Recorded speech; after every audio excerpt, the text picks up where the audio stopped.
আদর্শ পেশায় নিয়ে যেতে আপনারা বলেন আমরা মানুষ গড়ার কারিগর, কিন্তু মানুষ গড়ার কারিগর যখন নদীর চরের মতো ঝুঁকে ওঠে এবং সেই চরে কাজ বন্ধ যখন হয়, সংস্কারের কোনো ব্যবস্থা না থাকে, তখনই বদলগাছা উপজেলার প্রশাসনের সামনে রাস্তায় দাঁড়িয়ে আমরা আমাদের প্রাণের কথা আপনাদের সামনে উপস্থিত করতে চাই, প্রাণের কথা জানাতে চাই, জানের দাবি জানাতে চাই, সমাজের সামাজিক মর্যাদা প্রতিষ্ঠিতের কথা জানাতে চাই। তাই এরপরে আমাদের মর্যাদা, সামাজিক মর্যাদা এবং প্রাণের দাবি বিষয়ে কিছু বলার জন্য সাধুবাদ অনুরোধ জানাচ্ছি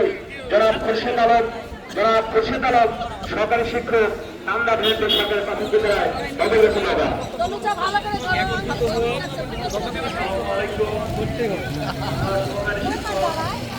আমাদের